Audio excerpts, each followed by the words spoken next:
so I can look at it while we're going, because half the time let's see, turn this guy, oh, this guy's down as low as I go. Okay.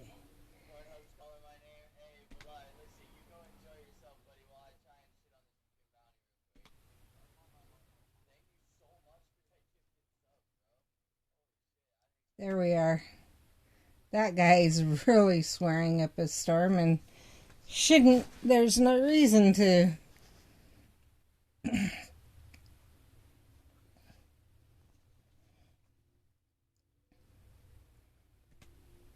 And it was just someone I rated. You know, it obviously was a full raid all the way through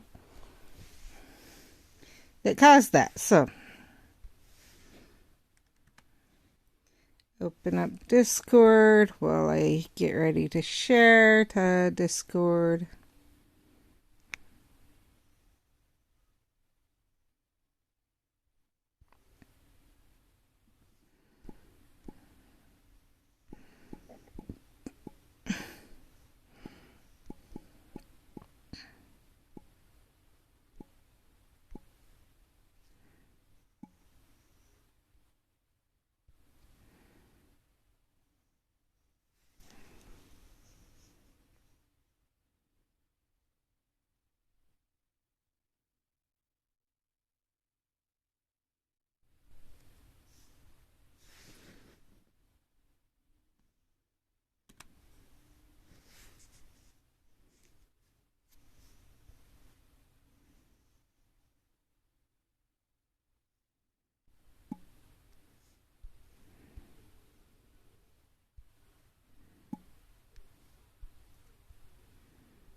Thought I'd skip that one.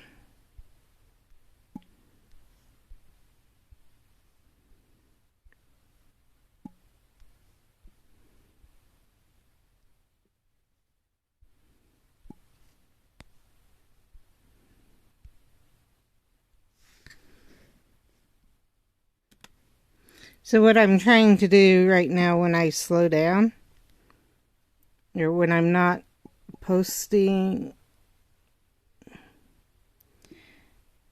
right, it looks like, is I'm trying to, or playing or typing or anything, and I'm doing something on my phone. I'm trying to get Jen's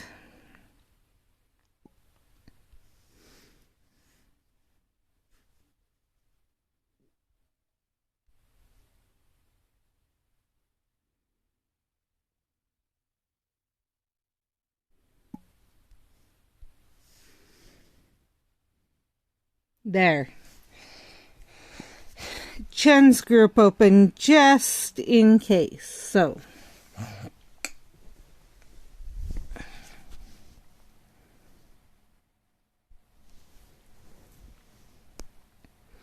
obviously today we are not going to be able to finish Adversaries. I have 3 more I need. But we have a lot of energy and we'll go from there. I did this last night because I was going to do it anyway. And why do you do a different one when I need to do one? Or why do a short one when I can do the long one during the night?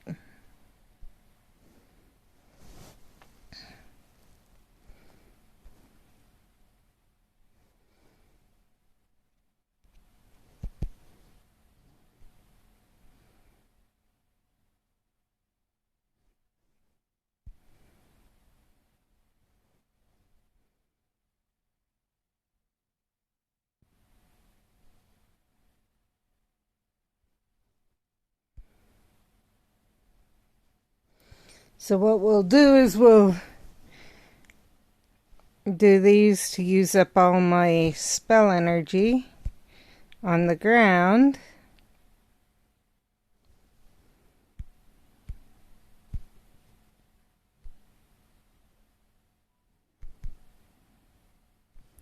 Message not sent.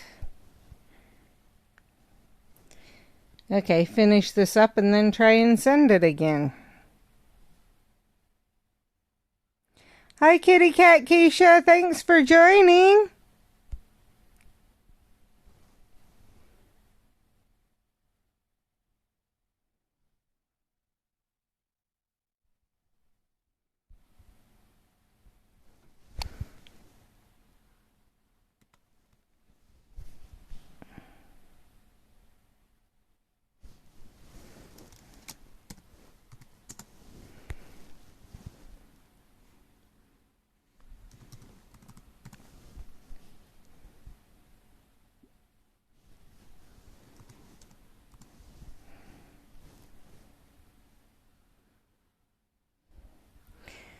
It's going okay.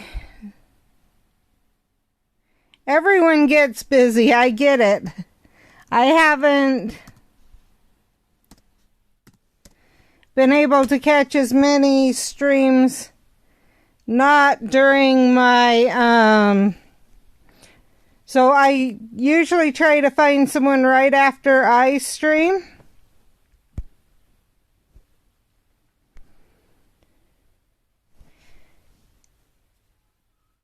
To raid, but that's about been the gist of what I'm able to do. Is I raid someone and stay there and lurk.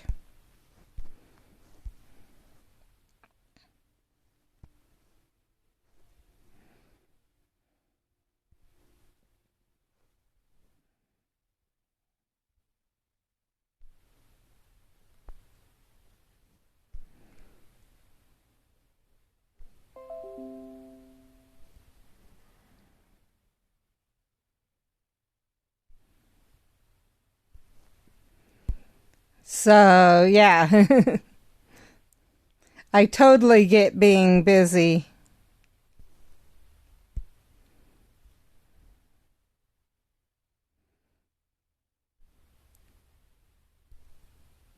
But it's been... Oh, boy. Yeah, 2 jobs would keep you busy. 2 jobs and then streaming. So 3 jobs basically.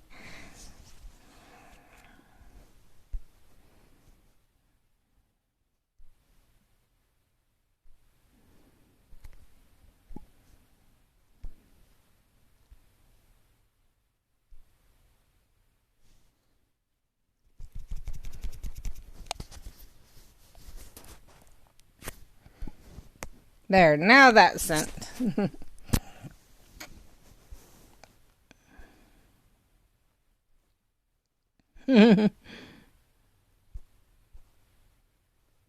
Yeah?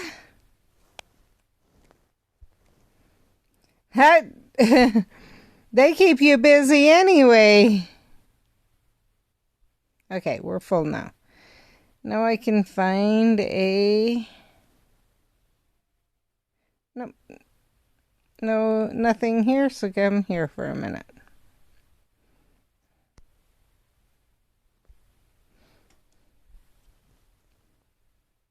I will say that's one reason that... One thing about the way I play is I'd be able to, in the future, if I need to babysit for my kids, babysit the grandkids, I enjoy it.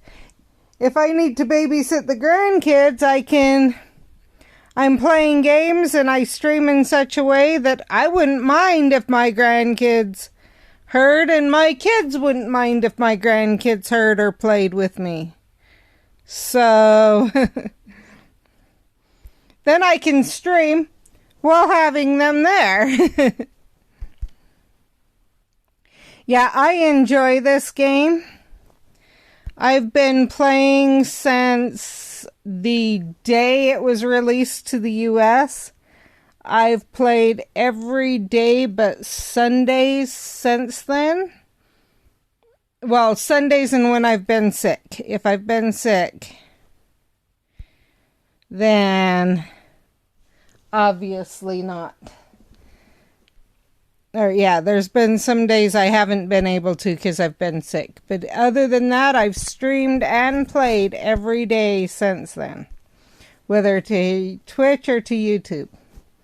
And yeah, it is fun, for me at least, to play such that I know in the future I don't have to worry. And I started, that from the time I started streaming. But, so, part of it, one, I have nieces and nephews who like to catch my streams on YouTube if they can, or Twitch or stuff like that. If their mom lets them. And it's if their mom lets them. Because they are young. So, I had my first 4 kids. And when I had my 4th, before any of my brothers and sisters started having kids. And they're still, most of the families are young families. Like, I was married for, I think, 7 years before my first cousin got married, which was actually kind of surprising, but because we were all close in age, but that's the way it was. And then my siblings got married after that. So I'm literally at a point right now that I may have grandkids the same ages as my nieces or nephews. Because my son, well, my future stepdaughter is having her shower today, actually. Her wedding, that bridal shower. My son will be getting married at the end of this month. And that's my second oldest, not even my oldest. My oldest hasn't found anyone yet. My stepson his girlfriend is hinting to him right now that they should be getting married. Talking about where they're going to hold their reception and whatever else. So, and he says, around her birthday, which is the end of the year, or, things like that. Around the end of the year, he'll probably be asking her, and I'm going, okay, we'll see. They want to take things slow, so they may be, but who knows there. So, there's those. My oldest hasn't been dating very much, but we'll see as things go on. So, it's very possible that I will have grandkids the ages of my nieces and nephews. It's been, and we've known for years that it's possible that would happen. In fact, for family reunions and stuff, everyone's sitting here saying, well, let's go do this, let's go do that. And when I'd bring up something, no, there's nothing there, or not nothing, there's stuff for older kids. We only need stuff for younger kids to do. And I'm like, yeah.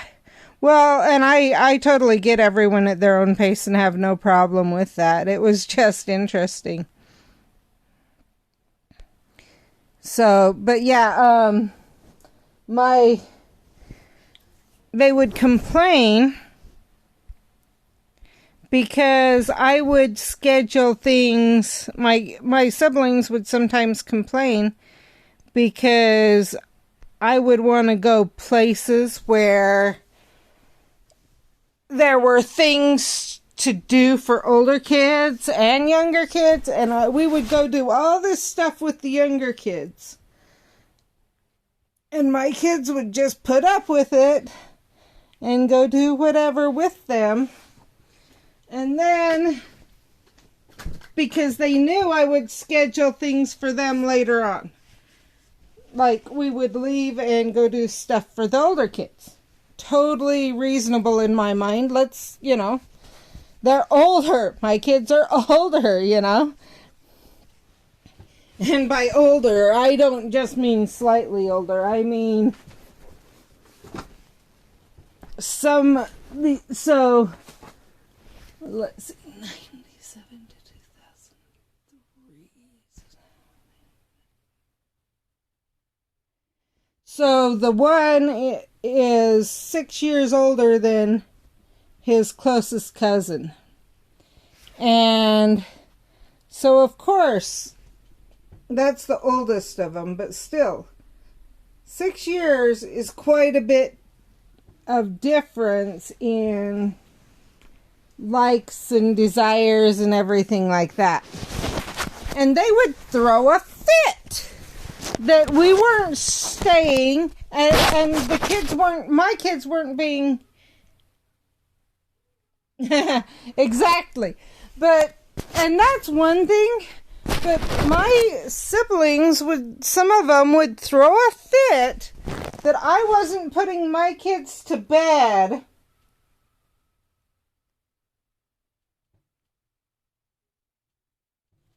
when they wanted theirs to go to bed. And instead we were going out to do stuff.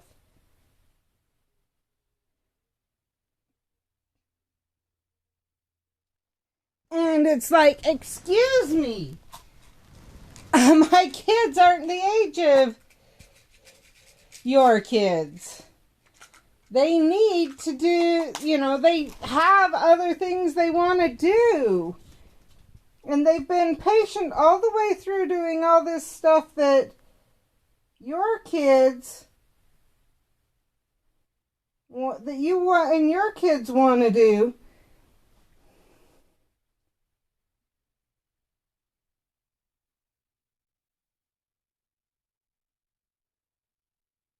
But they really don't want to exactly. And that was kind of ridiculous to me. So actually, my littlest brother and my oldest are 8 years apart age-wise. And he's great about it, my littlest brother. But the older kids, and I think the fact of the matter is because we grew up together and we were close in age. I mean, my sister is a year and 3 months younger than me, and then my brother's a year and a month younger than her, etc., etc. So we were close in age.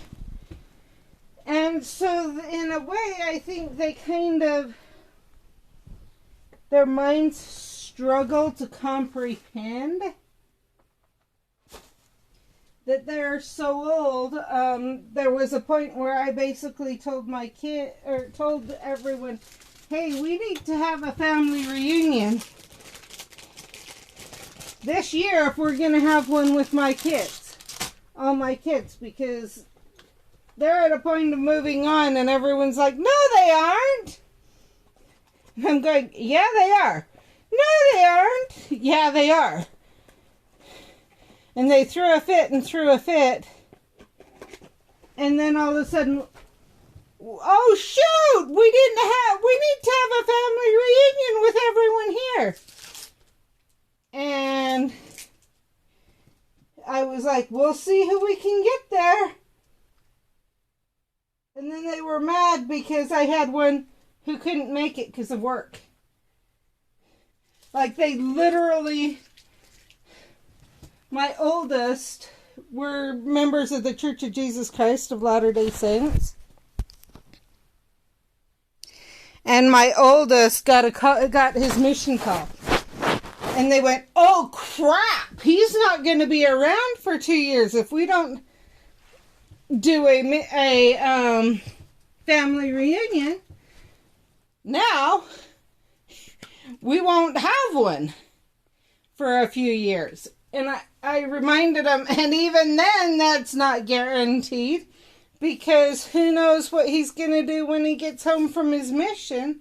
And at the same time, his brother's just young enough that he may come home right as his brother leaves. Like, our family reunions for the next few years may be, if we do them every other year, maybe literally coming to my son's farewells.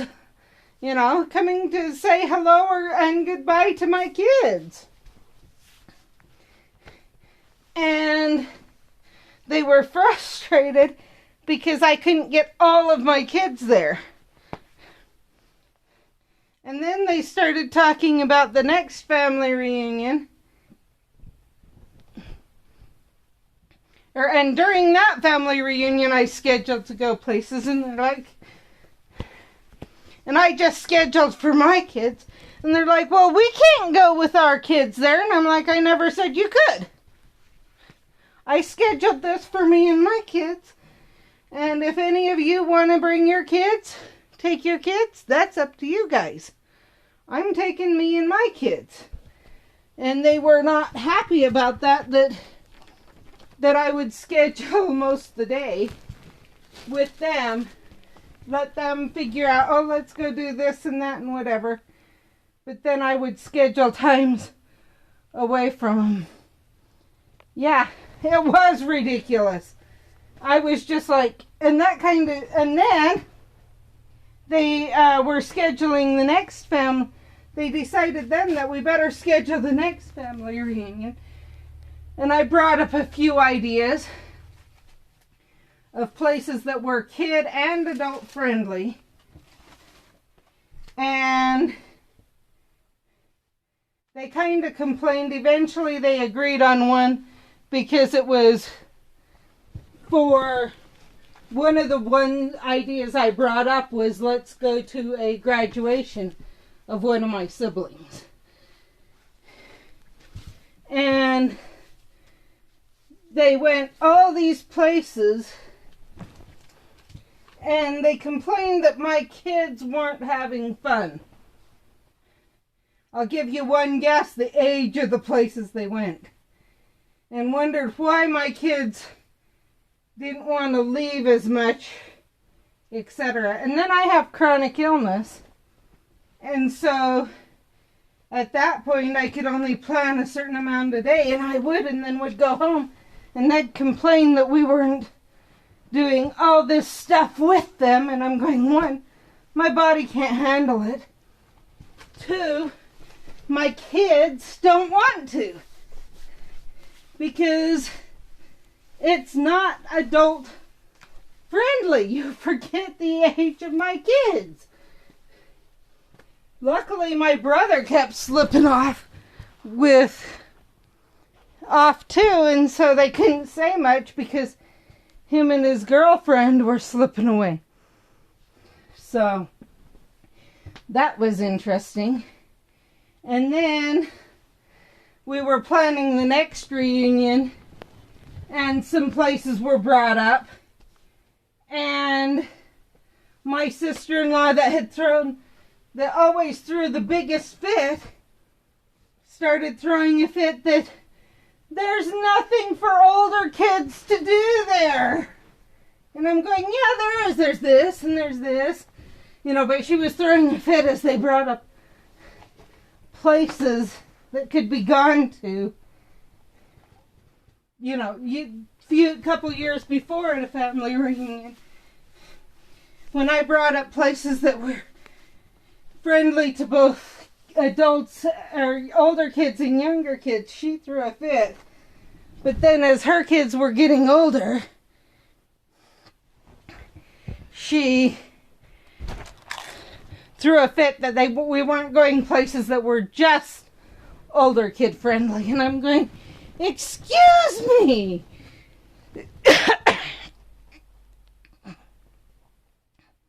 Yeah. And at the time we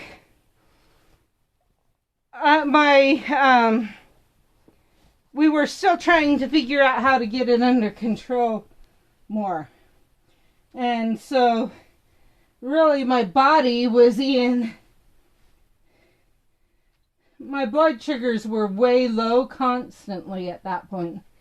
So it was interesting. And then they wonder why I've basically said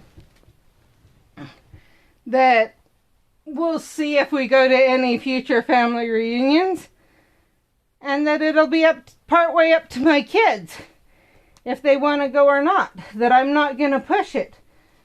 And they're going, but it's a family reunion. And I'm going, yeah, but every time I go, I get treated like crap. My kids get treated like crap. And you guys act like your kids are the only ones that should be catered to. Because I had literally, the next family reunion, one thing I had brought up is I might have there was a high chance I'd have either newly married or possibly even kids, and no, you won't. Well, the next reunion's supposed to be this summer.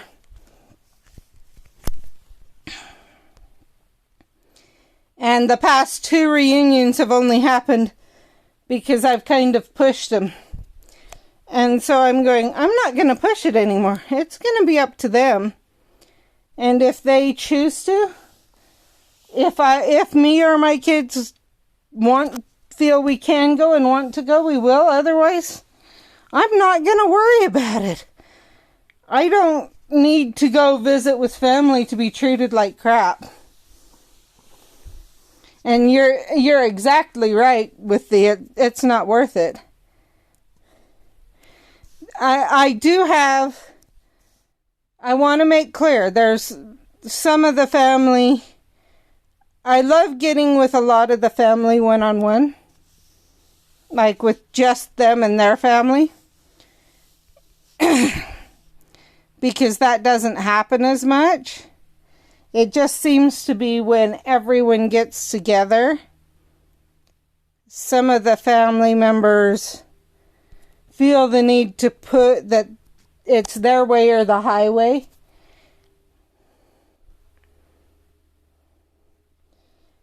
And so yeah. And I've never been a pushover.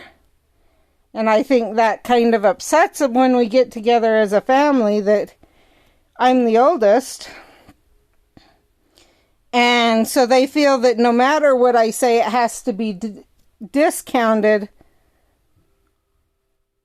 or they will lose say in the family or something. I don't know. It's like, yeah. Yeah. Well, honestly, The worst ones I do avoid.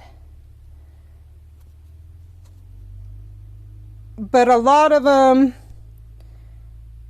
I think it's just the dynamic of, so I'm the oldest of 8 kids. And some of the worst about it are not even the siblings, they're the sibling spouses. So the in-laws, brothers and sisters-in-law. And so them, I just kind of, when we're together, like 1 or 2 families,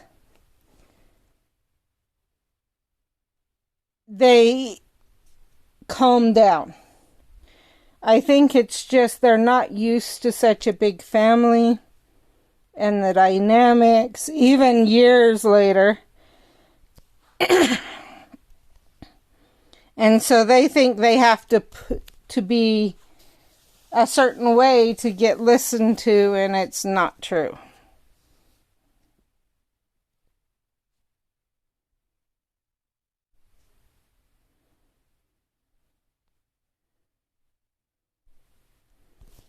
So,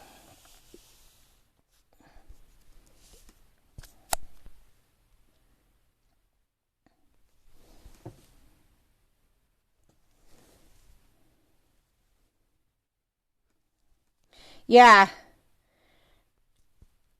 And that's a big part of it is, I will say also,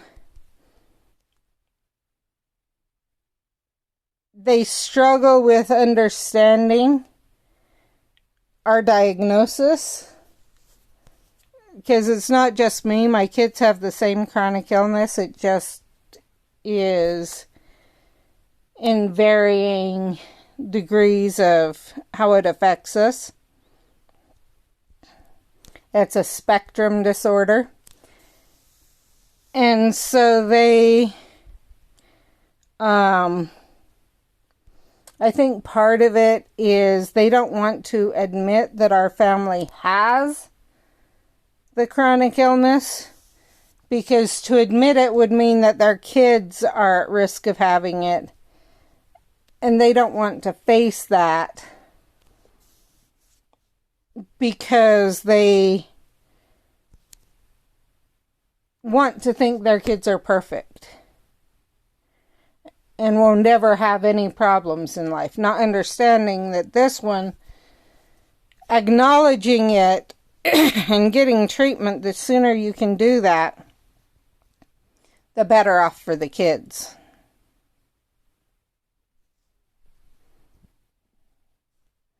Because then you can avoid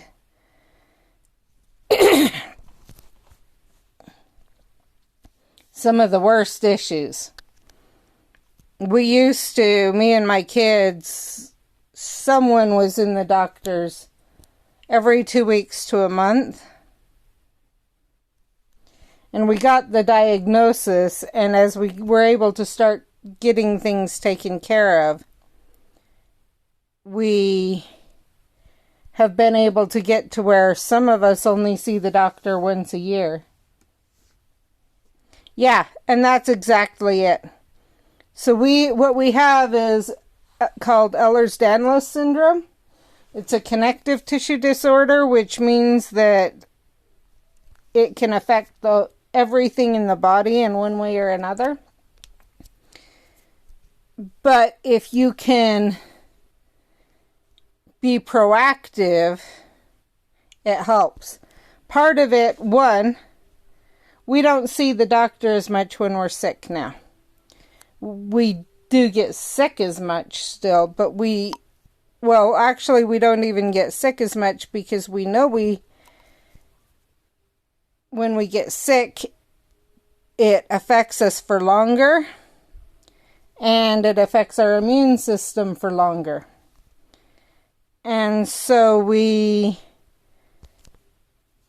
can do things to prevent getting sick.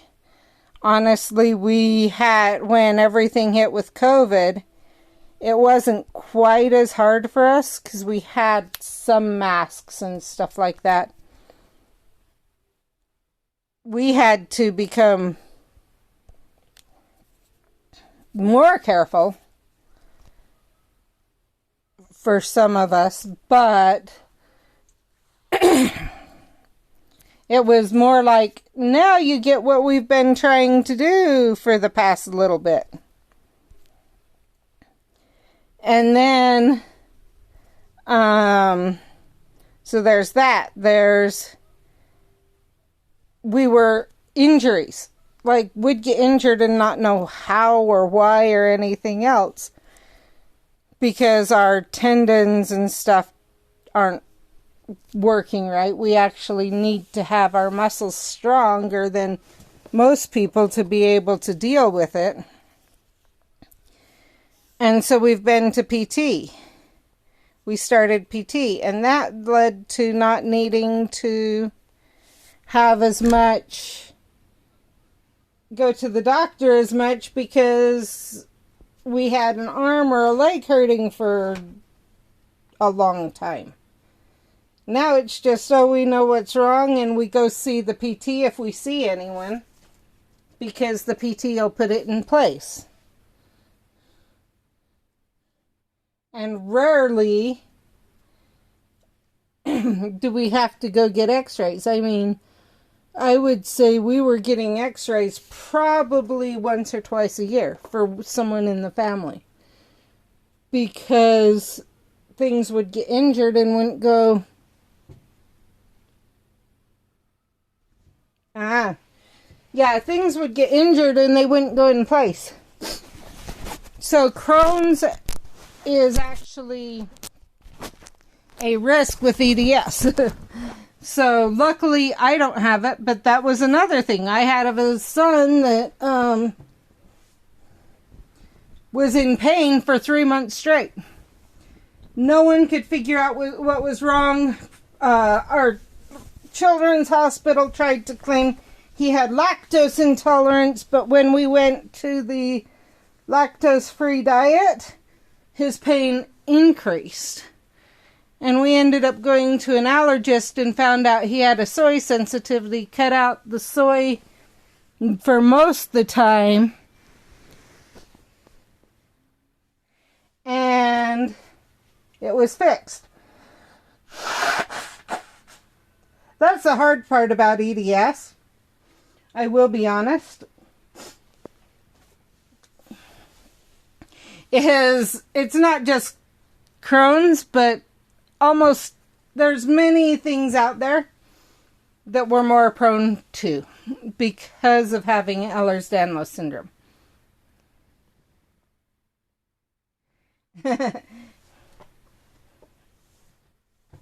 And it's that exact idea. So with EDS, it actually is an average of 10 to 20 years from the start of the worst symptoms till diagnosis. And because it affects the whole body, things like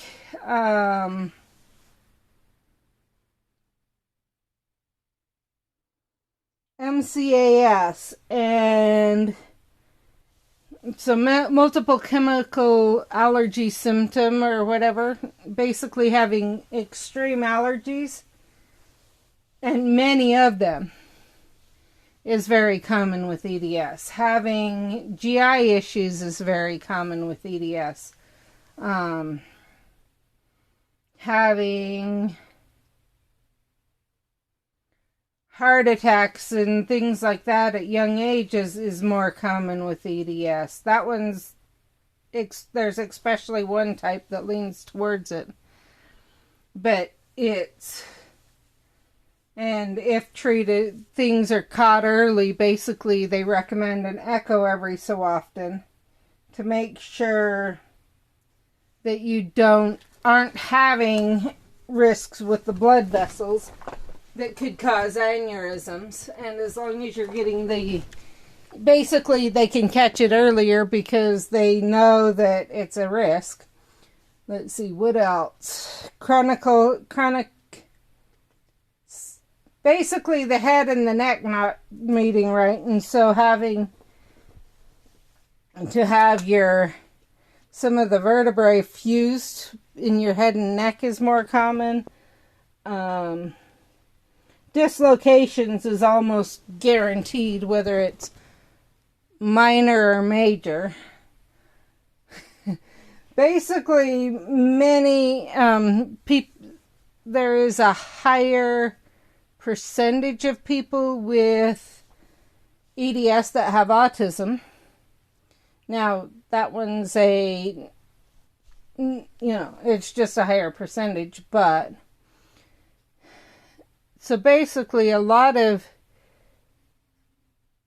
issues can come along with it, but each one of those can be treated early.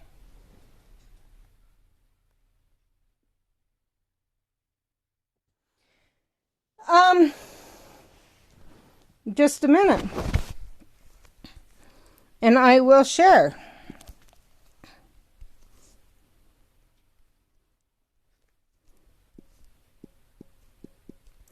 So Ehlers-Danlos is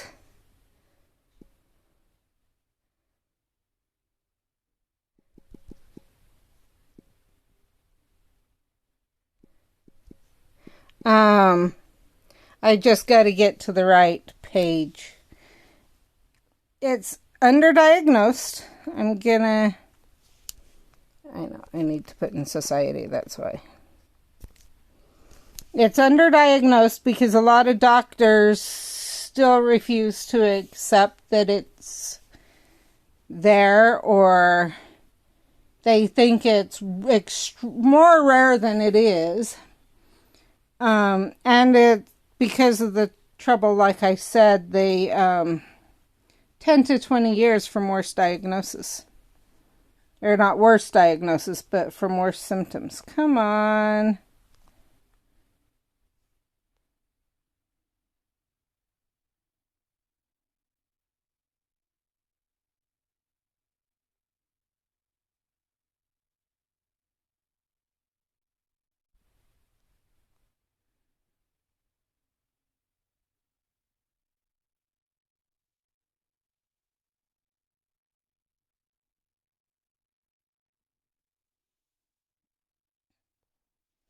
Okay, so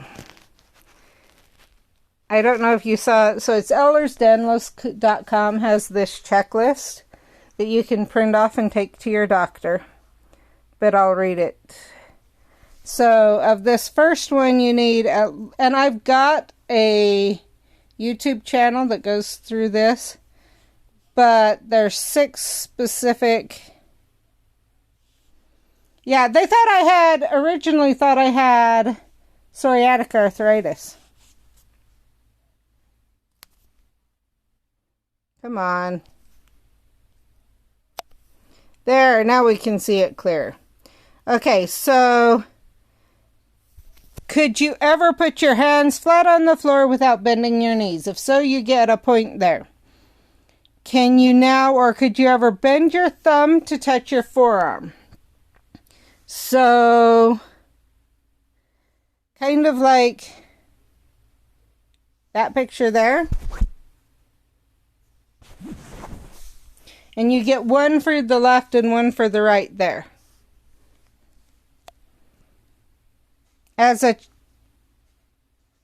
Or actually you do, so that one, your pinky, trying if it can go past 90, being bent back like that. Your arm, if when you put it out, it's not straight. It actually goes past straight. Same with your knees, and then your bending down. So all of that. You said you're 23. So if you have over 5 points. So if you did both your thumbs, and if your pinkies will go past 90 and you can touch the floor, or even just your arms and your legs, All it takes is 5 or more of these. And you've got that criterion 1. And then you need to have feature A, feature B, 2 of feature A, B, and C. Well, if that's the only no of all of the knees, the elbows, the thumbs, and the pinkies, and touching the floor, you've got 7, so you've got that one. So, unusually soft or velvety skin, mild skin hyperextensibility, which means it pulls off your body more than most people's. Unexplained stretch marks at the back, groins, thighs, breast, or abdomen before puberty, without significant weight loss or gain. Little dots on the heel, recurrent or multiple abdominal hernias, atrophic scarring, which means a scar that's up, pelvic floor, rectal or uterine prolapse, dental crowding, and higher narrow palate. You do have the arachnodactyly, because the walker sign is the thumbs, those are the thumbs. So you've got her skin hyperextensibility, thumbs. You've got the arachnodactyly, I know. So you need 5 of these. So then, did you have stretch marks before you went into puberty? Do you know?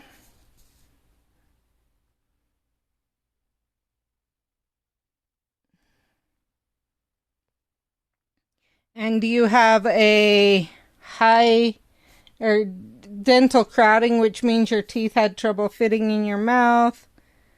Or, yeah, some of those others. You just need 2 more of these top ones to have feature A. And you have, from what I can tell, so feature B is family history, which you don't have, but feature C, so you'd need feature A and feature C. You need 5 of A, the A that I was reading.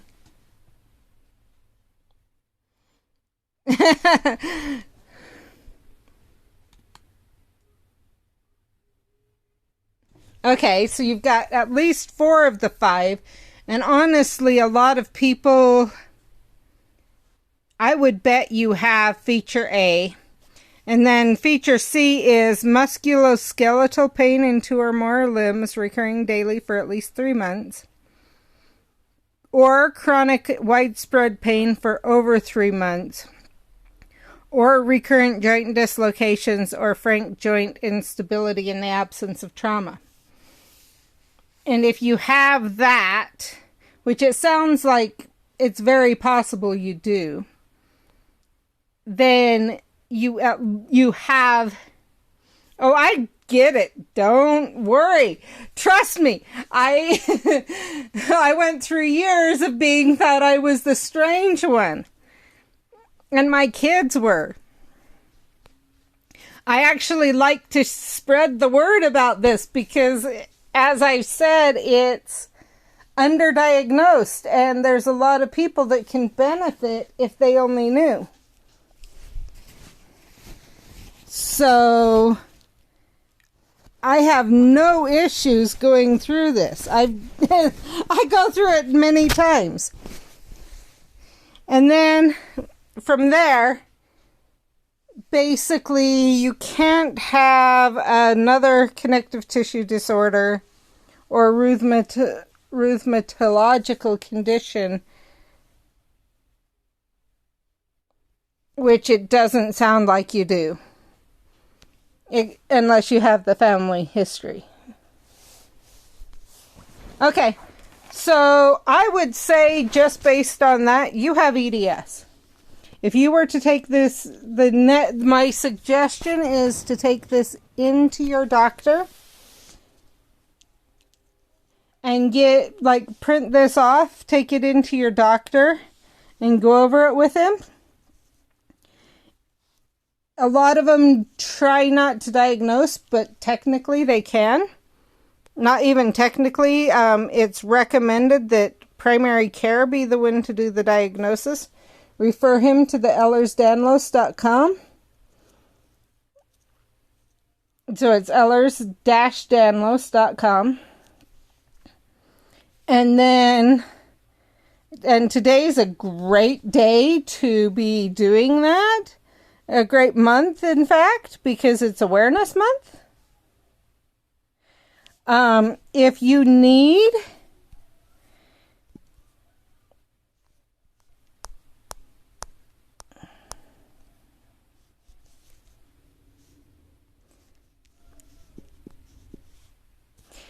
need some more information, The Wellness Space LLC has a bunch of videos about it that can give you more information. Yeah, I'll send you both the YouTube and the other one. But then from there, my other thing is this may help you, because they recommend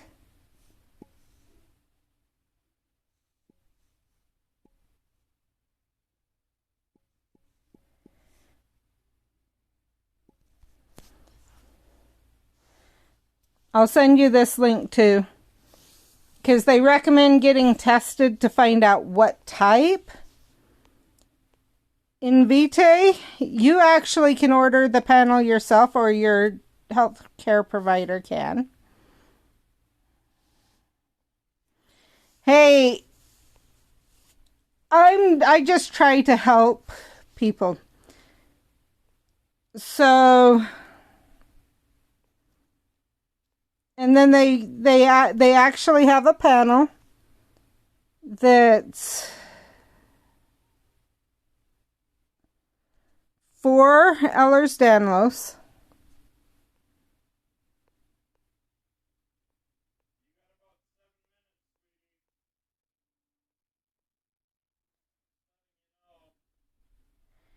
And yeah. So I'll send you this to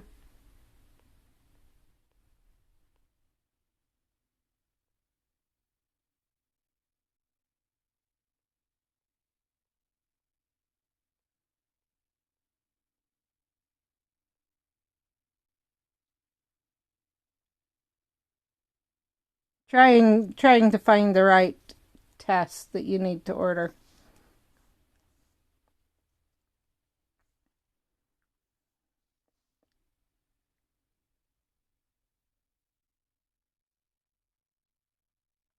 But part of the reason I share the word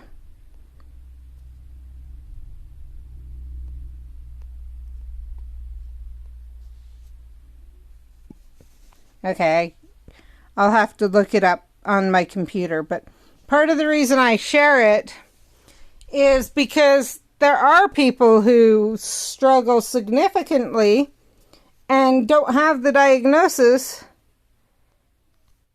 And so, yeah.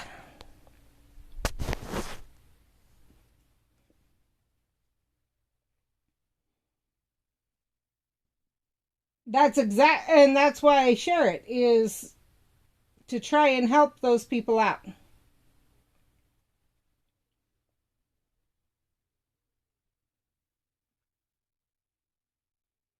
Oh, yeah. That's a guaranteed. Heck yes. Or it can.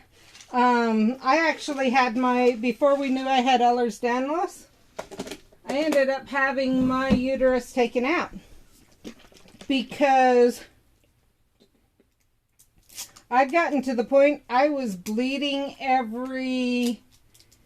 I'd bleed for about 5 to 7 days. I'd stop for 2 or 3 days and I'd start again. It had gotten that bad.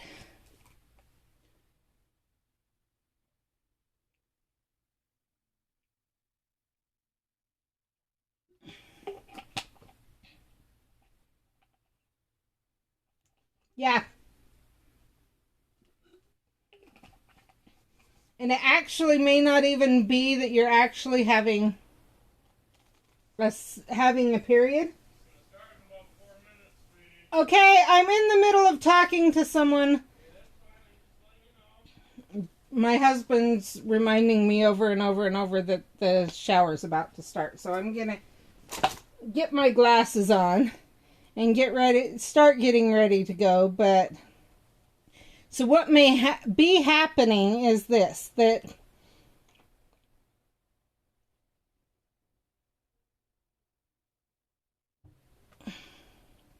it may be that they are, what am I thinking? It may be that your uterus is just sensitive. And so it's bleeding from just moving around or things like that. It's actually not even a period. It's literally like, because it takes longer to heal.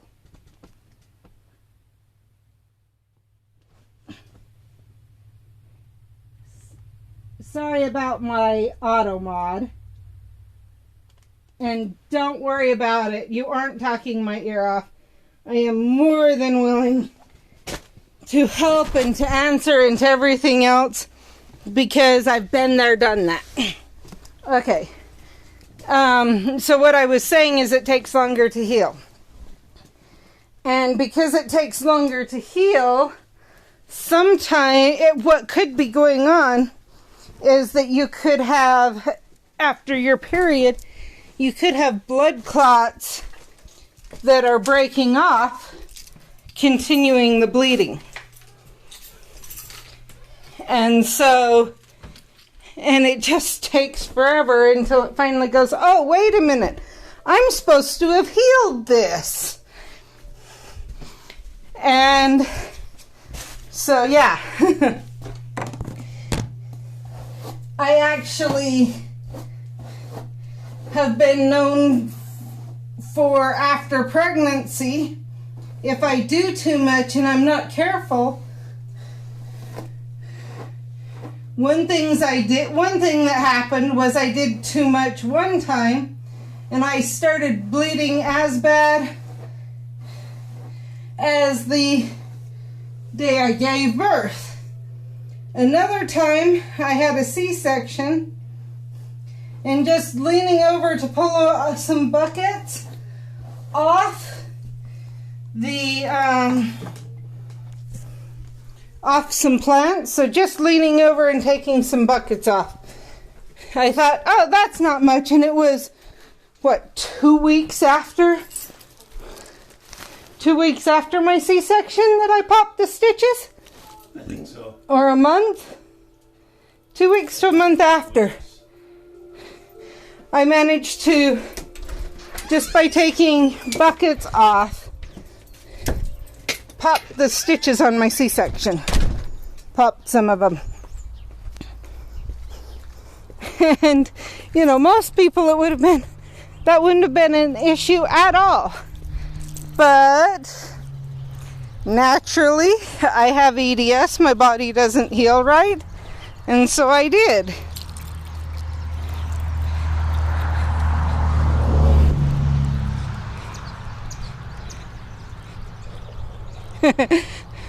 Luckily, it was only a couple, but it shows you that it really easily could be that you're having that because of EDS. Now, one thing I will say, sorry, I'm trying to get down to where the wet shower is. One thing I will say is, if you have it, the sooner you can find out and find out what type the better, because there is one type that is significantly life-threatening.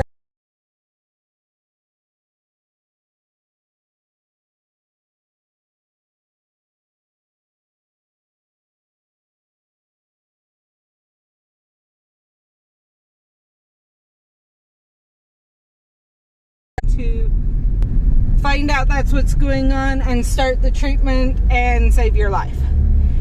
But if it's found out,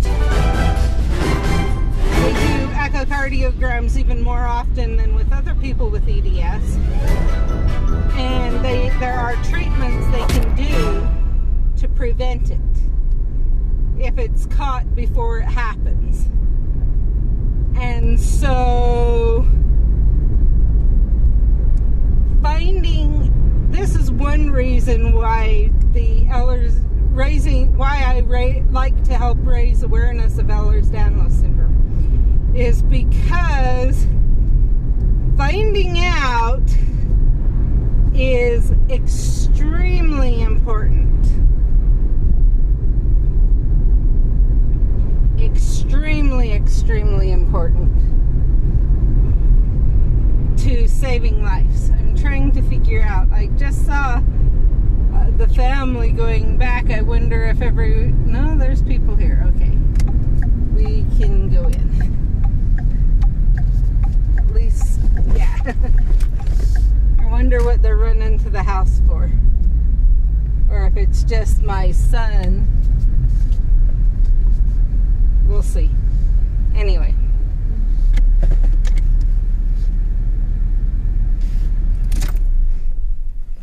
So yes, I like to raise awareness. I'm actually glad that you asked.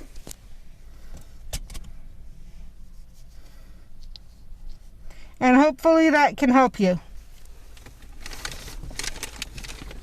So, let's see if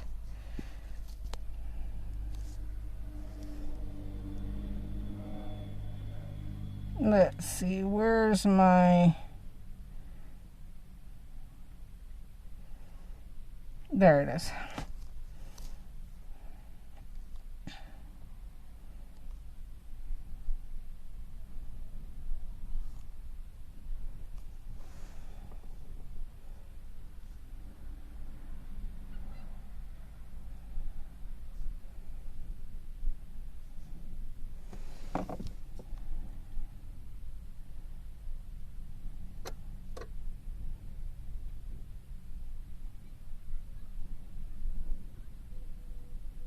Yeah, honestly, with EDS, it's very common to have misdiagnoses for years. So that's not, don't be surprised at it. It's very, very, very common. Like I said, it's usually 10 to 20 years from the start of the worst symptoms. And so when you take that into account, yeah.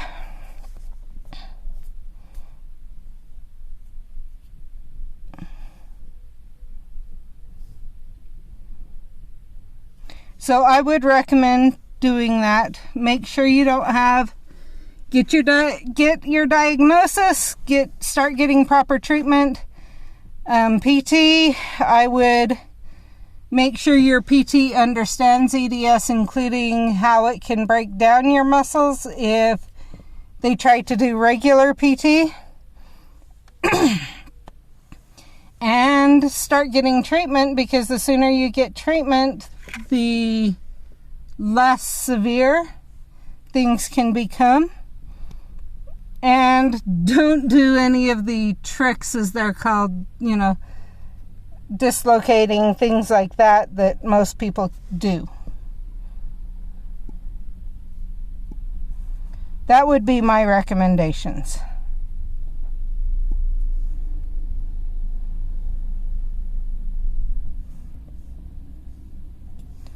Let's see, I think I had decided...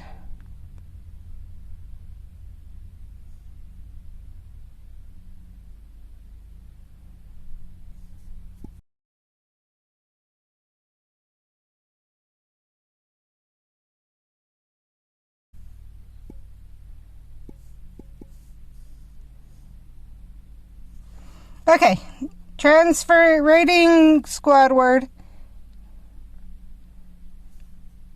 so that I can come in, but definitely message me any questions.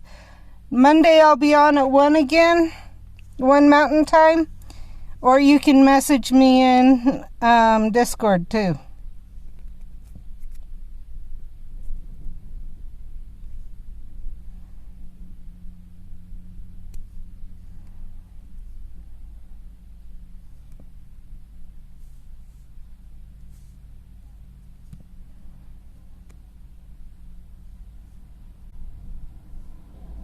Oh, I know what it's doing. Okay, let's see.